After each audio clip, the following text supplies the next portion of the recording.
Kamusta yung lugod mo? Naku, eto nga't hinihiga ako eh. Ito na sila tayo. Kamusta po? Aba, ito na ba ang apo ko? Siya si Emilia. Emilia? Opo. Abay, napakagandang pangalan ah. Pero mukhang pinatatanda niyo naman agad, Cora. Bakit hindi niyo tawaging Leah o Emmy? Emmy po talaga ang tawag sa akin. Oo, ayan. Maganda at napakagandang bata nito. Tay, nagmana sa nanay eh, di ba? Oh, bless ka na kay Lolo Oming mo. Bless na. Bago mo mag-bless sa akin, may bibigay ako sa'yo.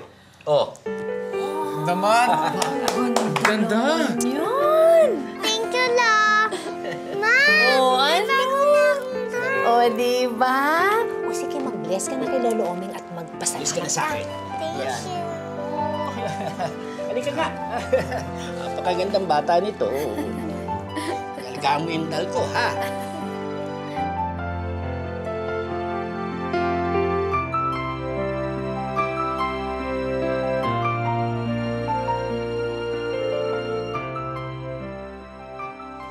Emmy, kunin mo nga yung wallet ni Nanay sa taas, ha?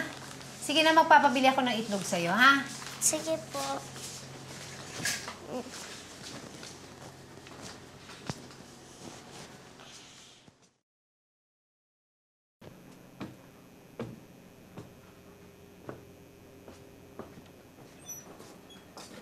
Ba!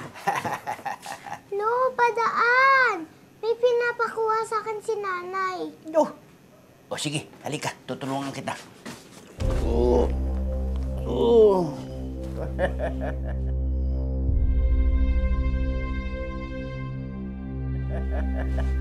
Halika. Ata. Lo, yung manika ko. Oy, mamaya yan. Nalaglag. Kunin natin yan. O sige, diyan ka sa kama. Dali ah. Sa pinto.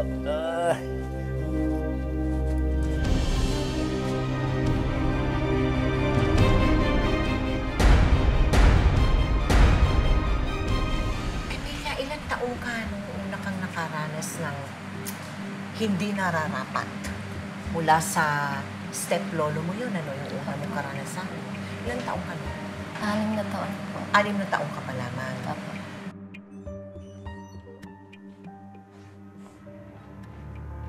Ano? Magsusumbong ka sa nanay mo. Subukan mo magsumbong. Papatayin ko siya. Hindi niya mo. Ha? Emmy! Emmy, nasan ka ba? Ang tagal mo, nak. Nasan ka?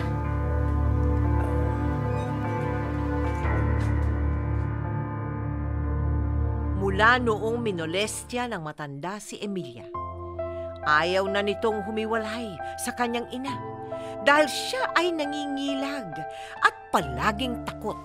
Nak, tignan mo, oh. Ako, giniginaw ka na. Ikaw naman kasi binababad mo yung kamay mo. Magbanlaw ka na, pagkatapos lumabas ka na doon, maglaro ka nang matapos na ako dito. Sige na. Ay, pwede po bang umalis na tayo dito? Nak, saan pa nagkagaling yung tanong na yan? Bakit naman tayo alis dito?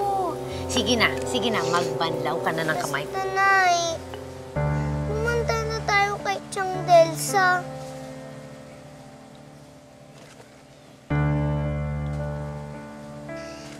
Nak, hindi tayo pwedeng bumalik kila Tiang Delsa mo.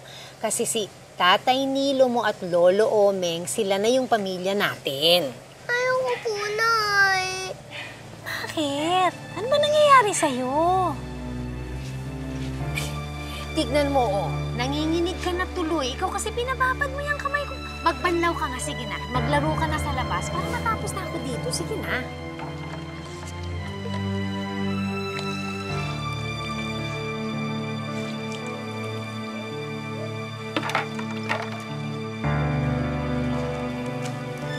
Dumaan ang ilang taon, pero nagpatuloy pala ang pagmolestya ni Lolo Omeng kay Emilia.